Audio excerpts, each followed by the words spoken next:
Hello good morning everyone. आज मैं आपको ऐसे पर्सन से मिलाने वाला हूँ जो कॉलेज टाइम से मेरे दोस्त है और उनका मानना है कि अगर आपको कभी भी लाइफ में मोटिवेशन की ज़रूरत है तो आप अपने फैमिली को याद करें, आप अपने फैमिली से डिस्कस करें।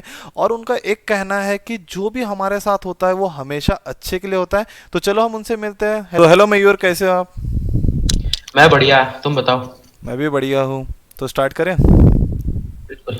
कूल। तो पहले तो आप हमें ये आइडिया दे दो कि आप कहाँ से बिलोंग करते हो, आपकी फैमिली कहाँ से बिलोंग करती है?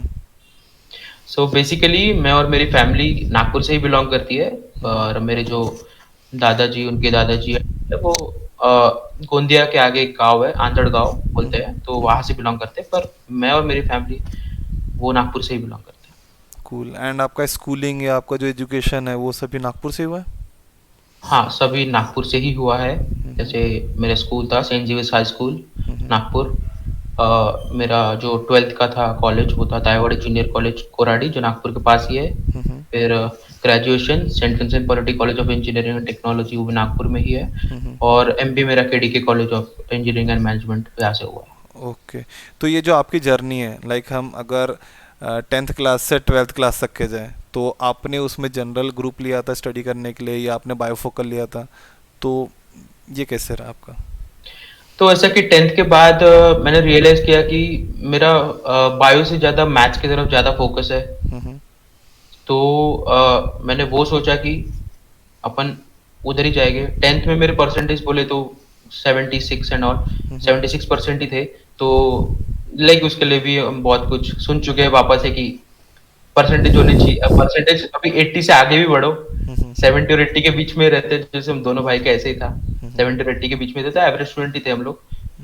तो 10th में उतने ही परसेंटेज थे। एंड मैंने सोचा कि मैथ्स में मेरा ज़्यादा फोकस था, तो I should go for maths only. तो मैंने बायो पूरा स्किप कर दिया, मैंने बायोफिजिक्स लिया। ओके। और फिर उसके बाद जो आपका ग्रेजुएशन का जर्नी रहा, लाइक आपने ग्रेजुएशन में कौन से फील्ड में आपने ग्रेजुएशन किया, तो उसका चॉइस या उस फील्ड में जाना ये कैसे फिक्स हुआ? तो जब मैं अब मैंने ले ही लिया है पीसीएम, बायोफिजिक्स ले ही लिया है, तो आई वाज वेरी श्योर कि मेरे को इंजीनियरिंग ही करनी है। बट ऐसा कि कार्स की तरफ, कार्स के डिजाइन की तरफ मेरा बहुत ज्यादा फोकस था।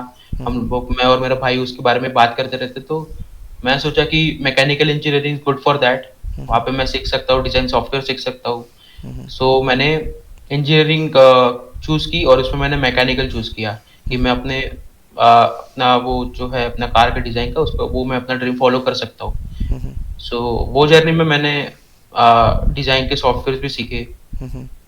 सो ऐसी मेरी जर्नी स्टार्ट हुई इंजीनियरिंग की। ओके। बट ये जो आपका चॉइस है, लाइक इंजीनियरिंग पूरा टेक्निकल फील्ड में आपने 4 साल स्टडी किया एंड आफ्टर दैट आप एमबीए कर रहे हो, तो ये चॉइस ये जहन में आपके कब आया कि नहीं मुझे एमबीए की तरफ जाना चाहिए, मैं गेट की तरफ नहीं जाना चाहता हूँ या मैं पीएसयू की तरफ नहीं जाना चाहता हूँ, या एक और सेक्टर होता गवर्नमेंट की तरफ, मैं उस तरफ भी नहीं जाना चाहता, मैं एमबीए की तरफ जाना चाहता हूँ, तो ये कब आपने डिसाइड किया? तो वो तो ऐसा है कि मैं इसको ऐसे स्टार्ट करूंगा कि सब चीज सबके लिए नहीं होती है। ओके। जैसे सब लोग ड्रीम करते हैं कि हम यहाँ आए हैं, तो हम लोग इंजीनियरिंग में आए हैं या ऐसी कोई फील्ड में आए हैं, तो हम पीएसयू जाएंगे, हम टेक्निकल फील्ड में ज़्यादा फोकस करेंगे, हम गेट देंगे, हम एमटेक करेंगे। बट मैं ये मानता हूँ कि सब चीज़ सबके लिए नहीं होती है। जैसे मेरा टेक्निकल बहुत लो था फर्स्ट ईयर में। आई वॉज वेरी कूल, निकल जाएगा, बहुत अच्छे पॉइंटर्स थे, सब कुछ बढ़िया चल रहा है, सब कुछ बढ़िया चल रहा है। सेकेंड ईयर में पहुंचे, थर्ड सेम हो गया, सब चल रहा है, थोड़ा सा हार्ड होगा, डिफिकल्ट हो गया, पर ठीक है कर लेंगे। बट फोर्थ सेमेस्टर में आया तो मैं वहां पे तो जो सब्जेक्ट्स थे वो थोड़े से और टफ होते गए, टेक्निकली स्ट्रांग होते गए। तो मैं सोचा कि अभी टेक्निकल फील्ड तो अपने लिए नहीं है, शुड डू समथिंग कि मेरे को मजा है। तो मैंने मेरे को ये पता चला कि अपने कॉलेज में एक टीम है बहा, अश्वा राइडर्स बहा। सो मैंने उसका इंटरव्यू दिया, बट मैं वापस सिलेक्ट नहीं हुआ क्योंकि मेरा टेक्निकल स्ट्रांग नहीं था। एंड उस टाइम पे मैंने डिजाइन के क्लासेस भी नहीं लगाए थे। सो मेरे को वो डिजाइन के ही डिपार्टमेंट में जाना था, पर मैंने कुछ सॉफ्टवेयर अगर किया नहीं था उस समय, तो मेरे को उसका कुछ आइडिया नहीं था। तो टेक्निकली मैं उसमें भी स्ट्रांग नहीं था, तो मैं उसमें सिलेक्ट नहीं हुआ। पर मेरे को पता चला कि एक नई टीम खुल रही है, जो गोकार्टिंग है। It was also part of team Ashwa riders. तो मैं उसके लिए अप्लाई किया, वहां मैं सिलेक्ट हो गया। हम्म, अब वहाँ ऐसा हुआ कि अब मेरे को जाना था टेक्निकल में। जब भी मैं वहाँ पे श्योर नहीं था कि मैं टेक्निकल जाना चाहता हूँ कि नहीं, पर अगर तुम कोई टीम में जा रहे हो तो तुम मेन काम छोड़ के तुम साइड वाला काम नहीं चुनोगे। जबकि मेरे को तब लगता था कि जो मैनेजमेंट एडमिन का काम है वो साइड वाला काम है। और मेरे को एडमिन डिपार्टमेंट में डाल दिया गया, मैनेजमेंट डिपार्टमेंट में डाल दिया गया। तो I was very disappointed with that कि ऐसा तो मतलब वो बहुत उसमें कुछ काम नहीं है एंड ऑल, तो उसमें क्यों ही डाला मेरे को। तो मैंने 2-3 मीटिंग स्किप कर दी कि मैं जाके क्या ही करूँ वहाँ पे, मतलब कुछ काम तो है नहीं। तो पर मेरे पापा ने उस समय मोटिवेट किया मेरे को कि चलो तू अगर गया ही है, तू अगर टीम में सिलेक्ट हुआ है तो अटेंड कर, 2-3 मीटिंग अटेंड कर। तेरे को नहीं पसंद आया तो फिर छोड़ सकता है, पर तू पहले अगर तूने कुछ स्टार्ट किया है तो उसमें इन्वॉल्व होना तो पहले सीख ले। तू इन्वॉल्व हो जा, तू जान ले क्या है, उसके बाद तू फिर आगे बढ़ उस पे, सोच उस पे कि जाना है कि नहीं। तो मैं गया वहाँ पे, तो वहाँ पे मैं देखा अपने आजू-बाजू लोग ऐसे थे कि टेक्निकली मेरे से बहुत स्ट्रॉन्ग थे, बहुत नॉलेजेबल थे। तो आई वाज़ लाइक कि चलो थोड़ा-सा मैनेजमेंट में ही थोड़ा ध्यान दे दिया जाए, एडमिन में ध्यान दे दिया जाए। सो मेरा एक हेड था और हमारे सारे डिपार्टमेंट में 4-4 5-5 लोग, और हमारे डिपार्टमेंट में सिर्फ 2 लोग, मैं और मेरा हेड। तो और काम भी उतना ही कम था, तो ज़्यादा लोगों की ज़रूरत भी नहीं थी क्योंकि टीम का साइज़ भी कुछ 18-20 ही था उस समय। 18-20 भी नहीं, हम लोग शायद लाइक 12 या 15 ही लोग थे, ज़्यादा लोग भी नहीं थे। तो ऐसा हुआ कि मैनेजमेंट मैंने थोड़ा-सा एक्सप्लोर करना शुरू किया।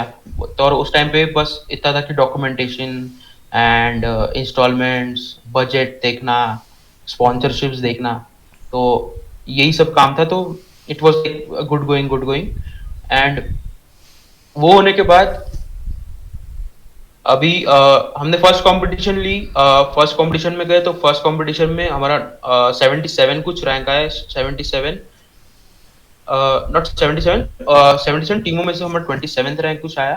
तो we were not so happy with that, but first attempt was good for us कि 27th is good all India rank. Then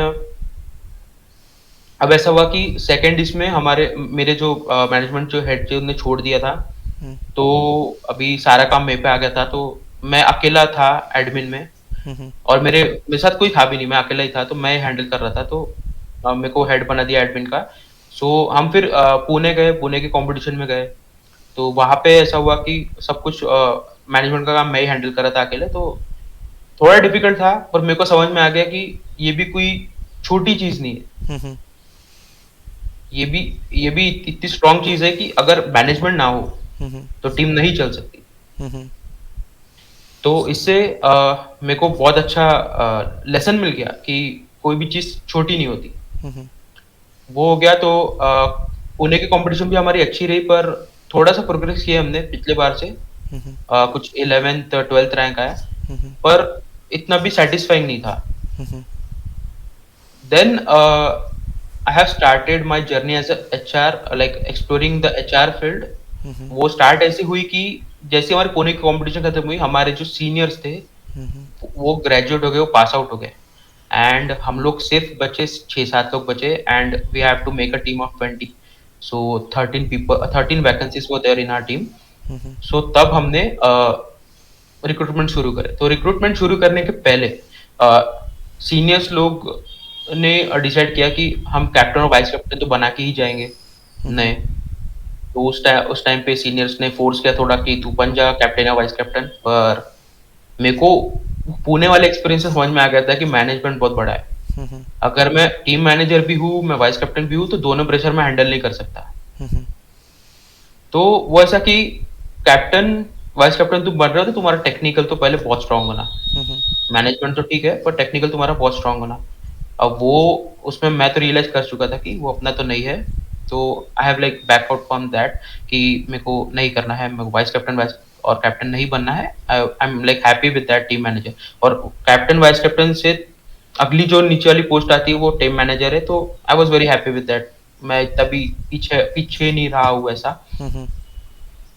ये हो गया। उसके बाद अभी उसके बाद हमने रिक्रूटमेंट शुरू किया, जिसमें हमने ऐसा स्टार्ट किया कि टेक्निकल राउंड लेंगे, टेक्निकल पीपल जो हेड्स है, डिपार्टमेंट हेड्स है, वो लेंगे, और जो एचआर राउंड है वो मैं लूँगा। तो hmm technical I was not a part of technical round, but I was part of HR round. Hmm so HR में मेरे को तभी समझ में आया, मैं बहुत पढ़ता था एचआर के बारे में, तो मेरे को समझ में आया कि क्वेश्चंस कैसे पूछे जाते हैं। And it is like situational questions, लोग प्रेशर हैंडल कर सकते हैं क्या, हम्म अगर किसी को कोई सिचुएशन दे दी तो वो कैसे रिएक्ट करेगा। हम्म तो ये ऐसा एचआर राउंड लिया मैंने, एंड फिर हमने अपनी एक टीम बनाई। हम्म तो यहाँ से मेरा एचआर करियर शुरू हुआ। ओके यहाँ से मुझे पता चला कि मेरे को मैनेजमेंट फील्ड एक्सप्लोर करना चाहिए, मेरे को एचआर में जाना चाहिए, मेरे को एमबीए करना चाहिए। हम्म और ऐसा हुआ कि उसके बाद हम लोग कॉलेज में 2 कॉम्पिटिशन के लिए गए। तो हम्म वो कॉम्पिटिशन भी साल में 1 बार होती थी। तो हम एक ही कॉम्पिटिशन जा सकते थे, तो हम 2 कॉम्पिटिशन गए, एक 3rd ईयर में, एक 4th ईयर में, और दोनों हम जीत के आए। Hmm and I was very proud at that time कि मैंने ये टीम साइज़, मतलब 20-25 की टीम साइज़ मैंने हैंडल की, हम्म ये 3 साल। तो मेरे को मेरा वो एक्सपीरियंस बहुत अच्छा रहा वहाँ पे। हम्म और ऐसा कि अभी हम लोग तो गो कार्ट पे थे, तो हमारे वो क्या बोलते हैं, वो अपने अपने प्लेट पे नहीं होता है ना वो आगे वाली चीज, जिसका हम्म हमारे सीनियर्स ने, हमने जो ड्रीम देखा था कि फॉर्मूला में जाना, हम्म वो शायद हमारे प्लेट में नहीं था। तो लाइक हमने बस, अगर हम 2 कंपटीशन जीत रहे हैं तो हम्म कुछ तो हमको मिलना चाहिए। तो कॉलेज ने हमको परमिशन दे दी कि तुम फॉर्मूला जा सकते हो, बिकॉज वो वाली गाड़ी का एक्सपेंस बहुत ज्यादा है as compare to go kart. Hmm So they have given permission. College has started sponsoring our team. Hmm That was very good point of winning to competition. So वो एक हमारे लिए अच्छा हो गया, और हमने जूनियर्स के लिए एक रास्ता खोल दिया। जो हम नहीं कर पाए वो हमने उनको भेज दिया, तो उनके साथ साथ हमारे भी ड्रीम पूरे हो रहे हैं अभी। वो फॉर्मूला में जा रहे हैं, बहुत अच्छा परफॉर्म कर रहे हैं। तो ये मेरी इंजीनियरिंग की लाइफ है। भले ही मैं पढ़ाई पढ़ाई तो मेरी निकल गई, पढ़ाई तो अ, जैसे तैसे अपन मैकेनिकल, मेरे को निकालना था, अपन एवरेज स्टूडेंट है, अपन अपन को पास करना था, अपन पास किए। पर सेकंड ईयर के लास्ट में वो पता चल गया था कि टेक्निकल फील्ड अपने लिए नहीं है, hmm you should go for management, hmm engineering pass कर लो। यस तो वो हो गई। नाइस कॉन्ग्रेचुलेशन कि आपने वहाँ पे कंपटीशन जीते एंड अपने जूनियर्स के लिए जो फार्मूला जो उसके कंपटीशन है उसके लिए आपने उन्हें एलिजिबल किया या स्पॉन्सर उसके बाद उन्होंने मिलना चालू हुआ and literally they are performing well. जैसे कि मेरा ही कॉलेज है तो मुझे भी पता है कि काफ़ी अच्छा वो परफॉर्म कर रहे हैं एंड ये आपने सही बात बोली कि जो मैनेजमेंट होता है literally it's a difficult task. Like अगर हम आज टीम इंडिया की बात करें ओके तो एक हम काफ़ी नाम सुनते हैं कि एमएसडी तो सब कुछ है। तो वही एक वो तो मेरा आइडल मैनेजमेंट है। यस वही एक मैनेजमेंट अगर तुम अच्छे से कर सके हो तुम्हें अगर आइडिया आ जाए कि तुम्हें कब किसे परफॉर्म करवाना है किसे खिलवाना है तो डेफिनेटली तुम एक सक्सेस तो अचीव कर ही सकते हो। ठीक है फिर आपने सेकेंड ईयर में आपको समझ आया कि आपको एमबीए करना है फिर ये आपकी एमबीए जर्नी कैसी हुई लाइक आपका जैसे ग्रेजुएशन ख़त्म हुआ या ग्रेजुएशन के एंड ऑफ द ईयर में आपने एमबीए के लिए चालू कर दिया या ग्रेजुएशन के बाद या उसके बाद आपने कुछ टाइम लिया ये कैसा रहा आपका एमबीए का। तो वो ऐसा रहा कि अभी मेरे को फोर्थ से मैं समझ गया था कि टेक्निकल फील्ड अपने लिए नहीं है। तो मैंने स्टार्ट कर दिया, कैट की प्रिपरेशन स्टार्ट कर दी मैंने। यूट्यूब वीडियोस, एप्स जो होते थे, कुछ बुक्स होते थे, उसमें मैंने एक्टिव पढ़ना स्टार्ट कर दिया। जो भी कैट का सिलेबस था, लॉजिकल रीजनिंग एंड ऑल, मैंने वो स्टार्ट कर दिया। कि मैं बोला अगर अभी से स्टार्ट ना करे तो फिर बाद में प्रॉब्लम हो सकती है। तो मैंने पढ़ाई वहां से शुरू कर दी, थोड़ी शुरू कर दी। थोड़ा अपने आप को थोड़ा ग्रूम करना शुरू कर दिया। अब ऐसा हुआ कि जो हमारा 7th सेम था, तो 7th सेम में नवंबर में हमारी 7th सेम थी। एंड वो ऐसे हो गया कि 23 is our engineering paper, 24 is CAT का पेपर जो कि एमबीए के लिए बहुत इंपॉर्टेंट है, एंड 25 इज इंजीनियरिंग का पेपर। सो ये एकदम क्लैश हो रहे थे। तो मैं सोचा कि अभी फर्स्ट प्रायोरिटी ये है कि अपन एक चीज में इन्वॉल्व हो चुके हैं इंजीनियरिंग में, तो अपन को पहले ये क्रॉस कर लेना चाहिए। क्योंकि मेरा पहले से ये मानना रहा है कि अगर तुम एक साथ 2 चीज करते हो ना, तो दोनों बिगड़ जाती। कोई एक पे फोकस रहा तो वो चीज अच्छे से होने के चांसेस बहुत अच्छे हैं। तो मैं सोचा कि अभी कैट स्किप करो, अभी कैट स्किप करो और पहले इंजीनियरिंग कंप्लीट कर लो। तो मैंने वो पेपर दिए, मैंने कैट स्किप कर दिया, वो हो गया, 8th सेम हो गया। उसके बाद अभी कुछ मई में अपन ने कुछ पास आउट कर लिया। कुछ 5 to 7 months थे अपने पास कैट, तो मैंने वो अच्छे से प्रिपेयर किया। मैंने कैट की एग्ज़ाम दी, फर्स्ट अटेम्प्ट में बहुत अच्छे 70 परसेंटाइल आए मुझे। तो इट वाज़ लाइक मेरे लिए तो बहुत अच्छा ही था वो कि फर्स्ट अटेम्प्ट में 70 परसेंटाइल इज़ गुड। तो वो हो गया, फिर उसके बाद मुझे पता चला कि नागपुर में एक नया कॉलेज खुला है, सिम्बोसिस कॉलेज है। तो वो बहुत पुणे का सिम्बोसिस बहुत बड़ा माना जाता है, देखा जाए तो। तो सिम्बोसिस कॉलेज में बोला कि चलो यहाँ अप्लाई कर लिए, तो मैंने सिम्बोसिस की अलग एक एग्ज़ाम होती है स्नैप नाम की, तो मैंने वो दी। तो जब स्नैप की जो एग्ज़ाम दी उसमें भी मैं सिलेक्ट हो गया, उसमें मेरा रिजल्ट आ गया जनवरी में शायद। फिर उसके बाद वो फेज़ ऐसा हुआ कि कोरोना पीरियड स्टार्ट हो गया। अब वो सबके लिए बहुत बेकार रहा है। अब फ़ेब में ऐसा रहा कि मेरा नंबर लग गया। फ़ेब में मैंने इंटरव्यू दे के आया, मैं सिम्बोसिस कॉलेज गया नागपुर वाले, मैं वहाँ पे इंटरव्यूज़ दे के आया। वहाँ पे जीडी, पीआई हुए, तो वो बहुत अच्छे गए मेरे। एंड वो हो गया, उसके बाद मेरा मार्च में मुझे मेरा नंबर लगा, मेरे को ऑफर लेटर आया उनकी तरफ से। अब वहाँ पे एक ग्लिच ऐसा कि अबाउट मैं हमारा ऐसा था कि मैं फाइनेंशियली इतना स्ट्रॉन्ग ये नहीं था, हमारी मेरी फैमिली इतनी स्ट्रॉन्ग थी फाइनेंशियली, तो और it was like lump sum amount for the fees, कुछ लाइक बहुत ही ज्यादा फीस थी। अ, तो मैं वो बेयर नहीं कर सकता था। पर मैं सोचा और मेरे पापा भी सोचे कि फीस ही है तो फीस तो भरनी पड़ेगी, अभी कुछ अच्छा होना ही है फ्यूचर में, तो फीस तो उतनी लगेगी ही। तो हमने सोचा कि कर लेंगे, बट वहां पे एक पॉइंट ऐसा था कि अभी मेरे घर से वो कॉलेज है 2 मिनट के रास्ते पर, एंड वो बोल रही है कि तुम्हारा हॉस्टल कंपलसरी है, एंड हॉस्टल की fees add on it's 4 lakh. So मैं 2 मिनट्स के लिए मैं 4 लाख नहीं भर सकता था, क्योंकि मेरी फीस ही कुछ 1 ईयर की 12 lakhs थी, and 4 years add on for hostel for just 2 minutes off my way. मैं वो बेयर नहीं कर सकता था, तो मैं उनको बोला कि अ, मैं वो बेयर नहीं कर सकता, तो मैं क्योंकि मैं 2 मिनट्स के रास्ते पे था, तो मैं कभी भी आ सकता हूँ। तो वो बोले कि नहीं, हमारे जो प्रोफेसर है वो आउट ऑफ इंडिया से हमको लेक्चर्स देते हैं, तो हमको कभी कभी रात को 2 बजे 3 बजे हमारी क्लासेस हो सकती है, तो हमको यहाँ पे प्रेजेंट रहना चाहिए। तो मैं बोला कि मैं 2 मिनट के रास्ते पे हूँ, आप कभी भी बुलाओ मैं पहुंच जाऊंगा, मेरे को ज्यादा टाइम नहीं लगेगा पहुंचने में। सो दे वर सेइंग कि नहीं, ऐसे नहीं होगा, हमको सारे लोग यहीं पे प्रेजेंट होना, तो हमको हॉस्टल तो कंपलसरी है। तो I like drop that plan कि सिम्बोसिस हम छोड़ सकते हैं। एंड इट वाज लाइक मैं भी सोचता हूँ कि वो अच्छा ही हुआ, क्योंकि कोरोना का पीरियड स्टार्ट हुआ और वो क्वारंटाइन सेंटर बन गया, जो कि अच्छा नहीं था। अगर मैं वहां जाता तो क्या पता क्या हो जाए। उसके बाद ऐसा था कि हमारी जो थी वो सेकंड बैच ही थी, हमारे पहले एक ही बैच वहाँ पे मतलब पढ़ रही थी, एंड वहाँ पे प्लेसमेंट्स का भी कुछ ऐसा श्योर नहीं था कि, क्योंकि नया नया कॉलेज है नागपुर में, तो पुणे का अलग, पुणे के कॉलेज अलग है, तो वहाँ पे प्लेसमेंट शुरू है, वो बहुत टाइम से चला रहा है कॉलेज, पर ये तो भी नया नया है, तो यहाँ पे कौन सी कंपनी आती है कितनी आती है कुछ आइडिया नहीं। तो वो प्लान ड्रॉप हो गया। अब कोरोना की वजह से ऐसा हुआ कि मैं दूसरे कॉलेजेस एक्सप्लोर भी नहीं कर पाया। वो ऐसा था कि अभी दूर तो जाना नहीं है, घर पे ही रहना है, तो मैंने पास के कॉलेज में ऑप्ट कर लिया कि चलो एक सा अभी देखो इंजीनियरिंग क्रॉस कर ली, फिर 7 महीने बाद कैट की एग्जाम दे दी, तो गैप तो पड़ ही गया है, और गैप मैं नहीं ले सकता था। तो 1 साल का गैप तो हो चुका था, क्योंकि ये जो कॉलेजेस के राउंड शुरू हुए थे एमबीए के, वो 2020 2020 में शायद अगस्त में शुरू हुए थे, और हमारे कॉलेज जनवरी 21 से शुरू होने वाले थे। तो 1 साल का गैप तो हो ही गया था, तो मैं और गैप मैं नहीं ले सकता था, तो मैंने पास में कॉलेज है केडी के कॉलेज, तो वहाँ में मैंने एमबीए पे एडमिशन ले लिया, एंड ऐसा मैं एमबीए के लिए शुरू किया मैंने अपना एमबीए। कूल।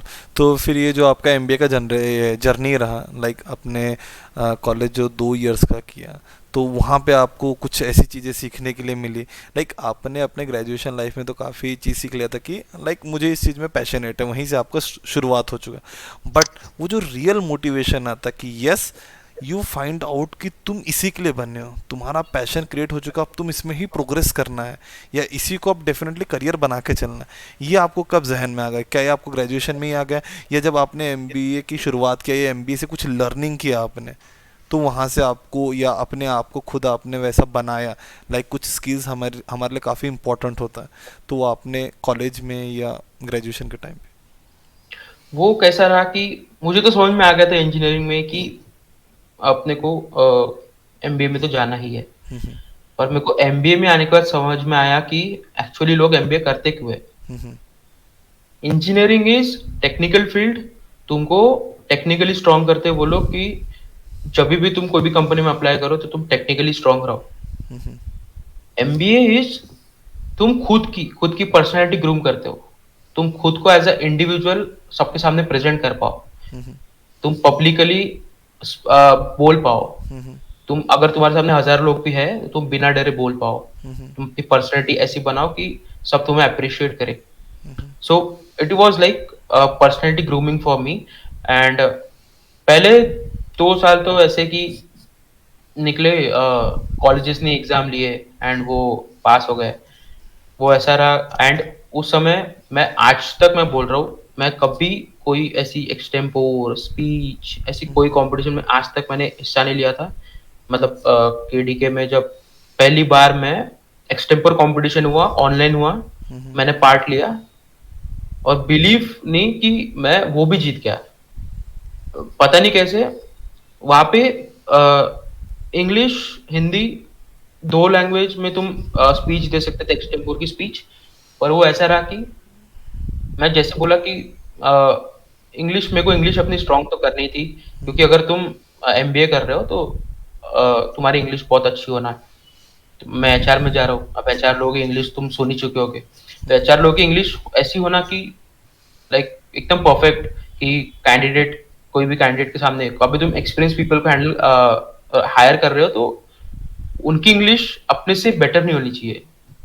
वो ऐसा है कि अपन मैच करने चाहिए या तो अपन ज्यादा होने चाहिए। वो ऐसा होता है, नहीं तो आगे वाला समझता है कि ये फेक तो नहीं है या फिर इसे कुछ पता है कि नहीं, ऐसा वो ऐसा हो जाता है। तो मेरे को इंग्लिश तो स्ट्रॉन्ग करनी थी, तो मैंने वो एक्सटेम्पोर की स्पीच पूरी इंग्लिश में दी।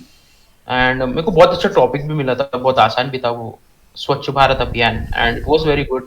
मेरे को बहुत अच्छा टॉपिक मिला था, मैंने वो बहुत अच्छी तरीके से वो कर लिया एंड वो भी मैं जीत गया। उसका विनिंग सर्टिफिकेट मिला, मैं बहुत खुश हो गया। मैं बोला मैं पहली बार एक्सटेम्पोर ऐसी कोई चीज में पार्टिसिपेट किया and I won that competition also. So वो एक अच्छी चीज हो गई। फिर मैं सोचा कि देखो, there is always a first time बोलते हैं अपन, कोई भी चीज का फर्स्ट टाइम होता है। तो एक्सटेम्पोर ने मेरे लिए रास्ते खोल दिए कि मैं अभी अगर मैं ऑनलाइन वीडियो ऑन करके पूरे सबके सामने अगर मैं स्पीच दे सकता हूँ तो मैं अपनी पर्सनैलिटी को और थोड़ा ग्रूम कर सकता हूँ। मैं पहले बहुत डरता था कि मैं पब्लिक स्पीकिंग में मैं बहुत डरता था। आगे सामने बैठे लोग, मैं बोल नहीं पाता था कि क्या बोलना है। मैं एकदम घबरा जाता था कि क्या बोलूं क्या बोलूं। बट वो स्टार्ट हुआ है मेरी वो टीम से जो अपने ग्रेजुएशन कॉलेज में थी। मैं टीम के सामने बोलने लगा। वहां पे तो हिंदी इंग्लिश सब चलता ही था, तो वहां पे भी मेरी इंग्लिश इतनी स्ट्रांग नहीं थी। Hindi is like it was good, तो हिंदी में मैं करता गया।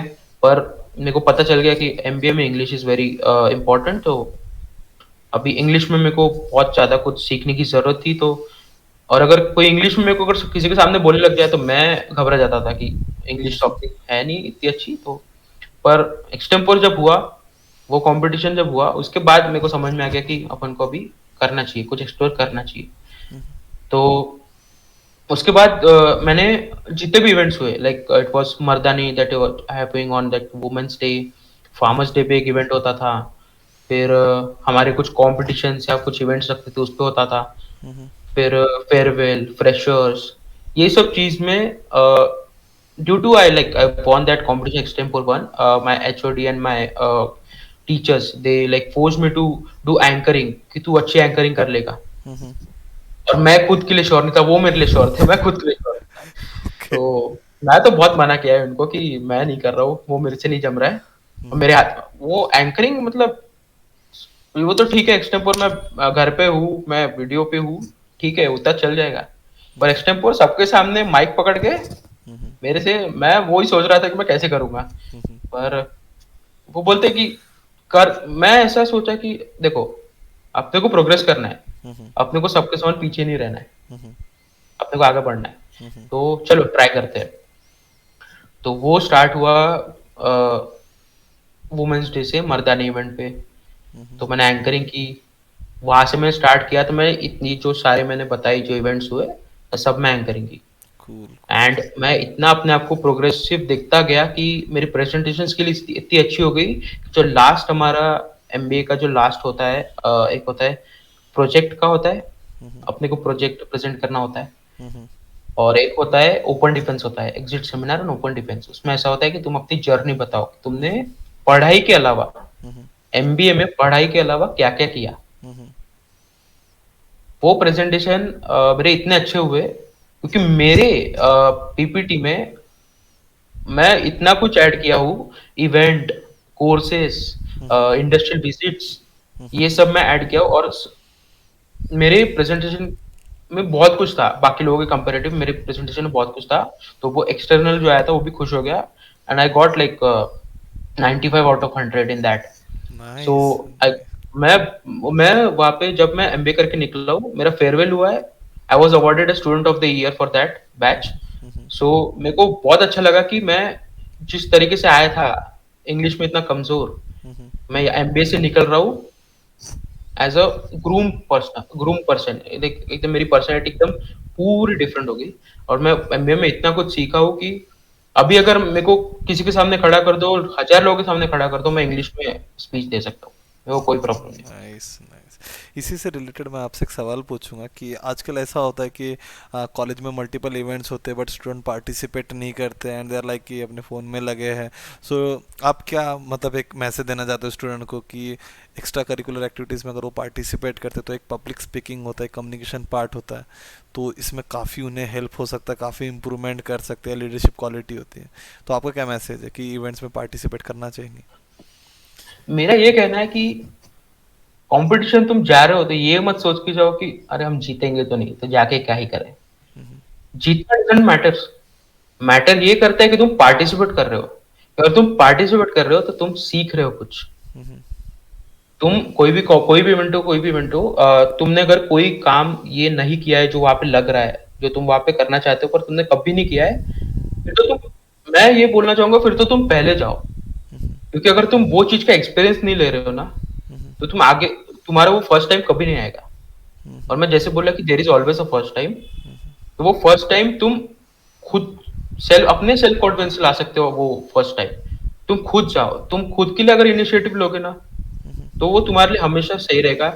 हमें हर बार पीछे से कोई फोर्स देने वाला, पीछे से कोई मोटिवेट करने वाला हर बार नहीं मिलने वाला है। अपनी पूरी लाइफ पड़ी है, अपने को कभी कभी सेल्फ मोटिवेशन से भी काम करना पड़ता है। एंड वो कि अगर तुम भले मत जीतो, तुम पार्ट लो मत जीतो, बट इसमें खुश रहो कि तुम पार्टिसिपेट कर रहे हो और तुम्हें बहुत लोगों से मिलने का मौका मिला, बहुत कुछ सीखने का मौका मिला। उससे क्या होगा कि तुमको एक्सपीरियंस मिलेगा, एंड तुम अगली बार अगर वैसा कुछ होता है तो तुम निडर होके जा सकते हो, ब्रेवली वो कंपटीशन में पार्ट ले सकते हो। Cool cool. एंड ये जो आपकी जर्नी रही है इसमें कभी आपको डीमोटिवेशन या कभी आपको मोटिवेशन कोई चीज़ से मिला? लाइक मोटिवेशन तो हमने सुन लिया कि आपको कॉलेज के टाइम से ही मिल गया था, ग्रेजुएशन टाइम से, एंड आफ्टर दैट जब आपने एमबीए किया तो वहाँ पे भी आपने काफ़ी चीज़ें अपने आप को अपस्किल किया, अपने आप को ग्रूम किया, एंड मोटिवेशन का तो हमें आइडिया मिल गया। कोई डीमोटिवेशन वाला पार्ट लाइफ में? देखो, मोटिवेशन तो फैमिली से मिलते रहता है, वो तो एक अलग ही चीज है। अगर तुम्हारी फैमिली सपोर्टिव सपोर्टिव है तो कुछ भी हो सकता है। अब मेरे पापा का तो हमेशा यही रहा है कि तुम जॉब नहीं, तुम पहले अपना एजुकेशन कंप्लीट करो, तुम उसके बाद जॉब देखना। अब डीमोटिवेशन की बारी ऐसी कि मैं कॉलेज लाइफ में भी सबसे पहले तो मोटिवेट फील हुआ मेरे को, जब मैं बोला तुमको कि टीम में मैं सिलेक्ट हुआ था एंड मेरे को कुछ अलग डिपार्टमेंट दे दिया। क्योंकि वो ऐसा कि मैं सोचा था कि इंजीनियरिंग हो नहीं रही है, ये एक अच्छी चीज है जो अपन प्रैक्टिकली अपन सीख सकते हैं, तो वहां पे कुछ ऐसा दे दिया जाए कि जो कुछ रिलेट ही नहीं करता है उस चीज को, कि इंजीनियरिंग क्यों ली उसके ऐसा। तो वहां पे थोड़ा सा हुआ, पर वहां पे भी मेरे को मोटिवेशन मिल गया अच्छा पापा का, तो I have like opted for that. Secondly, मेरा एमबीए बहुत अच्छे तरीके से कंप्लीट हुआ, मैं मानता हूँ।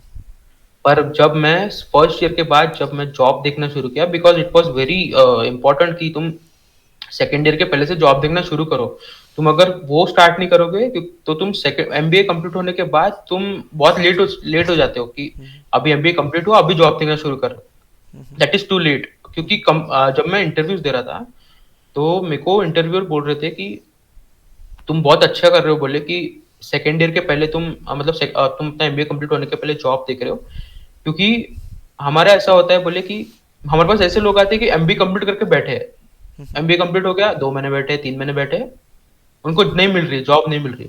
और अगर तुम अभी से स्टार्ट करो तो तुम, वो ऐसा होता है कि तुम पढ़ाई के ही फेज में हो, तुम अपने एमबीए के फेज में हो, तुम पढ़ाई ही कर रहे हो, तो उस समय पे जो अपना नॉलेज का जो पीक होता है वो बहुत अच्छा होता है। तो उस टाइम पे अपन अगर थ्योरी के साथ साथ प्रैक्टिकली अपन कहीं पे इन्वॉल्व हो जाए जॉब में, इंटर्नशिप्स में, तो it is well and good. और उस टाइम पे मैं लाइक कोरोना का पीरियड ही था, तो मैं बहुत ऐसे था कि अभी कंपनियां बहुत लॉस में चल रही थी, सारी ही बोल दो, बहुत लॉस में चल रही थी, and they are not accepting freshers in their company. So interviews वो ले रहे थे, नो डाउट इंटरव्यूज बहुत अच्छे भी जा रहे थे मेरे, पर वो ऐसा हो रहा था कि मैं ऐसा सोच रहा था कि मेरे इंटरव्यू बहुत अच्छे जा रहे हैं, इंटरव्यू जा रहे थे अच्छे, पर वो ऐसे ले रहे थे कि रेफरल्स, जान पहचान वाले, वो उनको हायर कर ले रहे थे कि हम इनको जानते हैं, ये मैं इसको जानता हूँ, ये अच्छा ही काम करता है, तो इसको ले लेते हैं, क्यों किसी नए को ले। और ऐसा हो रहा था कि कंपनियां तो खुद के अपने पुराने पुराने एम्प्लॉयज को निकाल रही थी, तो फ्रेशर्स को कैसे ही लेने वाले थे वो। तो वो फेज मेरे लिए बहुत डिमोटिवेटिंग था। अब उससे कैसे मैं फाइट किया वो मेरे को ही पता है। वो ऐसा कि वो नहीं, एक बार ऐसे होता है कि अगर तुम 150 प्लस इंटरव्यूज दे रहे हो ना, और तुम अगर नहीं सिलेक्ट हो पा रहे हो, तो वो बहुत डिमोटिवेटिंग ही होगा, क्योंकि तुम इंटरव्यू इतना तुम मेहनत कर रहे हो कोई किसी चीज के लिए, तो वो नहीं होगा। तो वो ऐसा रहा कि मैं वहां से थोड़ा सा सोचा कि छोड़ो, थोड़ा सा जॉब, तो भी उनको एक्सपीरियंस वाले बंदे हो ना, जॉब तो छोड़ ही दो, लेट्स गो फॉर इंटर्नशिप्स। मैंने वो पीरियड में 3 इंटर्नशिप्स कर ली। नाइस अब नाइस। वो मेरे को एचआर फील्ड में एक्सपीरियंस तो लेना ही था, तो अभी फ्रेशर्स के लिए भी इंटर्नशिप एक्सपीरियंस बहुत मायने रखता है। मैंने इंटर्नशिप्स कर ली। फिर मैंने थर्ड वाली जो इंटर्नशिप थी वो ऐसी हुई कि मेरे को लग गई जॉब। जैसे मैं कॉलेज पास आउट होने वाला था, मेरे को एक कंपनी की तरफ से कॉल आया कि तुम्हारा इंटरव्यू शेड्यूल कर रहे हैं हम लोग, ऐसा। और मेरी वो कंपनी क्वांटम इंटीग्रेटर्स, जहाँ मैं अभी भी काम कर रहा हूँ एज ए यूएसआईटी रिक्रूटर, मैं यहाँ पे काम कर रहा हूँ। तो मेरे को उनकी तरफ से कॉल आया, तो तुम्हारा है इंटरव्यू है। मैंने इंटरव्यू दिया, मेरा बहुत अच्छा इंटरव्यू गया। अब वो इंटरव्यू और मेरी ज्वाइनिंग वो कंपनी में, ये दो दो महीने का स्पैन है, और 2 महीने किसी कंपनी के लिए रुकना, वो मेरे लिए बहुत डिफिकल्ट हो गया था, क्योंकि इतने इंटरव्यूज देने के बाद इतना लंबा गैप, तो आदमी मतलब इंसान को लगता ही है ना यार, तुम 2 महीने पहले इंटरव्यू दे चुके हो, और 1 महीने में या 1 हफ्ते 1-2 हफ्ते में अपने को लगता है कि नहीं ही हुए होंगे, इसलिए किसी का कॉल नहीं आ रहा है। तो वो ऐसा हो गया कि फिर मैं पूछना शुरू किया कि सर क्या हुआ, एनी अपडेट अबाउट दैट। तो वो बोले कि तुम सिलेक्ट हो गए हो, पर तुम्हारे साथ हम लोग और 4 जन को हायर करने वाले हैं, तो वो 4 के भी प्रोसेस चालू है, इंटरव्यू प्रोसेस चालू है। तो I was the first one in that कि इंटरव्यू मेरा हो चुका था। तो मैं बोला कि मेरा ऐसा था कि टाइम वेस्ट अब तक वो करना नहीं है, अपन घर में बैठे बैठे क्या करे। तो और लोगों के अलग ताने रहते कि तू ये घर पे ही बैठा है, तो कुछ कर ही नहीं रहा है, ये वो फेज में अपन मेरे को ज्यादा आगे जाने नहीं था, क्योंकि वो फेज इतना डिमोटिवेटिंग हो जाता है कि लोग डिप्रेशन में चले जाते हैं लोग। तो वो वहां तक जाने नहीं था, तो मैंने अपना वो इंटर्नशिप्स वाला वो शुरू ही रखा। तो मैंने वो वाले स्पैन में और एक इंटर्नशिप कर ली कि चलो वो आए तब आए, मैं ये वाली कंप्लीट कर लेता हूँ, मैं खाली तो नहीं बैठूंगा। कूल मैंने ये कूल। कंप्लीट कर लिया। फिर मेरे को जैसे वो इंटर्नशिप कंप्लीट हुई, मेरे को वहां से ऑफर लेटर आ गया 2 महीने बाद कि हाँ तुम सिलेक्ट हो गए हो, तुम्हारी ये ज्वाइनिंग डेट है। एंड मेरे को बहुत अच्छा लगा कि, और वो कंपनी एज वो फ्रेशर्स हायर कर रही थी, मेरे को बहुत अच्छा लगा कि मैं कोई इसमें जॉब जॉब मेरे को लग गई है। और वो ऐसा कि आईटी सेक्टर में आ जाना, मतलब आईटी सेक्टर में इन्वॉल्व हो जाना बहुत अच्छी चीज है आज के जमाने में, क्योंकि आईटी सेक्टर बहुत बढ़ रहा है। आईटी सेक्टर फार्मास्यूटिकल बोल दो, तो ये बहुत बढ़ रहा है। तो इसमें आईटी सेक्टर में मैं एंटर हो गया, तो it was very good thing for me. And मुझे अभी लाइक मेरे को शायद अराउंड 1 ईयर हो गया है मेरे को ये कंपनी में, and I am very happy with my job. Nice है। लिटरली काफ़ी लोग को मोटिवेट करें कि अगर आप टेक्निकल फील्ड से भी हो but if you are not interested and if you don't have the peace of mind, then definitely you can go जहाँ पे आपका पीस ऑफ माइंड या जो आप जिसे आप इंजॉय कर सकते हो या जिसमें आप खुश हो, ये चीज़ एक आपसे मोटिवेशन ले सकते हैं। एंड सेकेंड थिंग ये कि जो स्टूडेंट्स आज इवेंट में पार्टिसिपेट नहीं करते वो स्टूडेंट इवेंट में पार्टिसिपेट कर सकते हैं and they can like upskill कर सकते हैं खुद को, अपने आप को ग्रूम कर सकते हैं, जैसे पब्लिक स्पीकिंग, लीडरशिप क्वालिटी या एक मैनेजमेंट। ये मुझे ऐसा लगता है टेक्निकल प्लस अगर मैनेजमेंट है तो बंदा बहुत स्ट्रांग है। अगर आप टेक्निकल भी अलग हो जाते हो that is good, no issue. अगर आप मैनेजमेंट में भी अलग जाते हो तो that is good, no issue. But अगर आप दोनों करते हो साथ ही साथ कॉलेज के टाइम पे भी, तो that will definitely help you. And जो आपकी जर्नी स्टोरी रही, लाइक आपने कैसे कैसे डिसीजन लिए या उसको कैसे हैंडल किया, उसे कैसे टैकल किया, डेफिनेटली ये अपकमिंग जनरेशन को काफ़ी हेल्पफुल रहेगा। So last thing from my side, do you have any kind of message that you want to give to upcoming generation as well as to your parents as well as to your colleagues?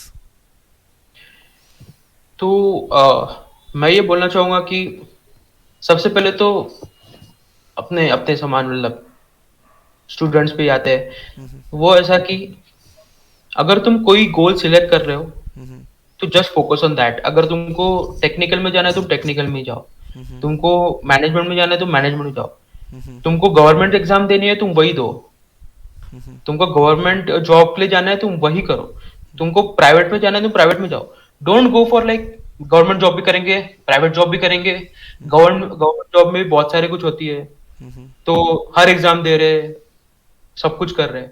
Mm-hmm. वो ऐसा होता है कि इतने clashes हो जाते हैं Mm-hmm. पढ़ाई में, सिलेबस में इतने क्लैशेस हो जाते हैं कि एक चीज पे फोकस नहीं रहता है और Mm-hmm. वो बंदा ना फिर कुछ नहीं कर सकता। Mm-hmm. Don't do that thing.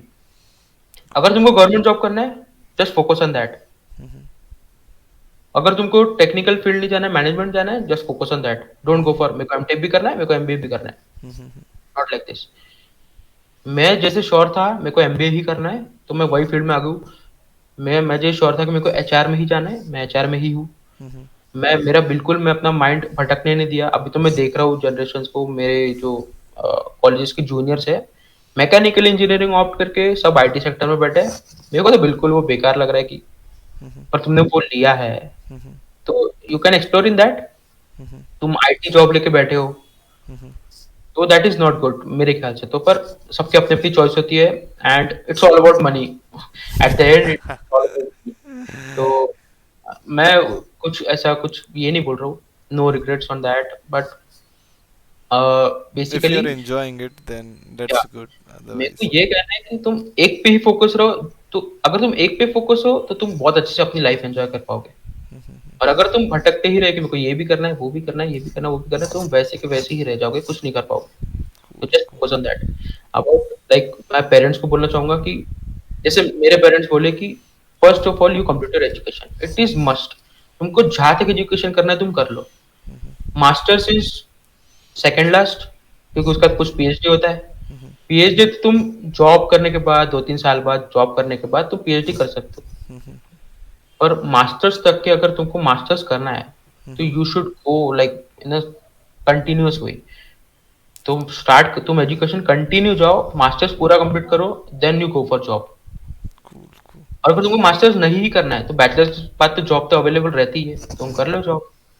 पर अगर मास्टर्स करना है और जॉब भी करनी है तो डू वन थिंग, बैचलर्स का जॉब ले लो साथ में एमबीए कंप्लीट करो अपना। Mm-hmm. और वो बैचलर्स मास्टर्स के बीच में अगर तुम गैप रख रहे हो तो दैट इज नॉट गुड, क्योंकि अपन बैचलर्स तक अपन कंटिन्यूस पढ़ाई करते हो, अपना अपना फ्लो एकदम अच्छे से चलते रहता है।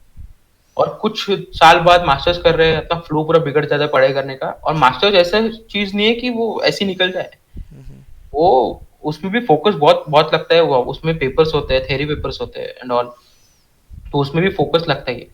तो वो गैप नहीं पड़नी चाहिए। तो पहले एजुकेशन कंप्लीट करो and parents should motivate their students to like their childrens to like पहले अपना एजुकेशन कंप्लीट करो। ज्यादा से ज्यादा एजुकेशन होगा, ज्यादा से ज्यादा नॉलेज होगी, बहुत अच्छी अच्छी जॉब अपॉर्चुनिटीज मिल सकती है। एंड अपने आप को और एक्सप्लोर भी कर सकते हैं। हाँ, और अपने बच्चों का साथ दो, वो जो भी करना चाहिए उसमें साथ दो। वो भी अपने लिए कुछ गलत नहीं सोचेंगे, ना पेरेंट्स अपने लिए गलत सोचेंगे, ना ही वो खुद, वो एक इंडिविजुअल स्टूडेंट, वो एक चिल्ड्रन, वो भी खुद के लिए अपने अलग नहीं सोचेगा ना कि उसको भी पता है कि मेरे को भी कुछ करना है। और मैं जो करना चाहता हूँ, मेरे को उसमें मज़ा आ रहा है, तो उसमें उनको सपोर्ट करना चाहिए। इट इज़ ऐसा कि अगर फैमिली ही सपोर्ट नहीं करे, तो बाहर वाले से क्या ही एक्सपेक्ट करें। Yes yes. Family should support, बाहर वाले से कोई चिंता नहीं है। फैमिली सपोर्ट करे, बाहर वाले से कोई चिंता है, तुम कितने ताने मार लो, हमको कोई फ़र्क नहीं पड़ता। हमारी फैमिली हमारे साथ है। वो एक नाइस दिलासा रहता है, जो हमें बहुत हेल्प करता है। Nice nice. थैंक यू मयूर, ये जो आपने जितना अपना जर्नी स्टोरी बताया, डेफिनेटली ये अपकमिंग जनरेशन को इंस्पायर्ड करेगा। एक मोटिवेशनल वीडियो की तरह वो लोग देखेंगे कि कैसे आपने अपने ड्रीम्स को, या हम बोल सकते हैं कैसे आपने अपने पैशन को फॉलो किया, एंड आज आप अपने लाइफ से, आज आप अपने सक्सेस से खुश हो, and you are enjoying it. And thank you guys, आप हमारे वीडियोस को देख रहे हो, लाइक कर रहे हो, शेयर कर रहे हो, सब्सक्राइब कर रहे हो। एंड आपका एक एक लाइक मुझे इतना मोटिवेट करता है कि मैं नंबर ऑफ डिफरेंट स्ट्रीम्स के कैंडिडेट ढूंढता हूँ जो वहाँ पे अपनी जर्नी एक्सप्लेन करे कि कैसे कैसे उन्होंने इश्यूज़ को, कैसे कैसे अपनी लाइफ में उन्होंने स्ट्रगल को फेस किया है, सो दैट कि आप भी अपने इश्यूज़ आने वाले या स्ट्रगल को कैसे आप सिंपल कर सको। सो थैंक यू मैं कुछ एवरीवन ऐड फॉर करना वाचिंग। चाहूँगा, या कुछ ऐड करना चाहूँगा। ओके। मेरे को ये तुम्हारा प्लेटफ़ॉर्म बहुत अच्छा लगा है, क्योंकि अभी भी कुछ ऐसे हैं मेरे समान जो डिमोटिवेट होके बैठे हैं, और जब मैं डिमोटिवेट था, तो मेरे को कुछ ऐसे ही लेसन्स की ज़रूरत थी, कि कोई मेरे को अपनी ऐसी कोई स्टोरी बताए कि मैं वो वाले फेज़ से उभर पाऊँ। So this is a good platform. वो जो भी तुम्हारा वीडियो देखेगा, भले ही अलग फ़ील्ड से हो, सबकी अपनी स्ट्रगल होती है, सबकी अपनी स्टोरी होती है। क्या पता कौन-सी स्टोरी किसको मोटिवेट कर दे। Yes so yes. मैं बहुत इंस्पायर हो गया इस तुम्हारी इस चीज़ से, एंड मेरे को बहुत अच्छा लगा तुम्हारे साथ जुड़ के, and very good to have you, and बहुत अच्छा लग रहा है तुम्हारे साथ ये सब डिस्कस करके, क्योंकि ये पूरी स्ट्रगल डिस्कस करना, किसी को बोलना, अभी तो कोई प्लेटफ़ॉर्म बचा भी नहीं है, और तुमने वो प्लेटफ़ॉर्म खोल दिया कि लोग अपनी स्ट्रगल्स बता रहे हैं, लोग अपने थॉट्स शेयर कर रहे हैं, तो मेरे को बहुत अच्छा लग रहा है। Thank you for that. Thank you Mayur, thank you. Okay so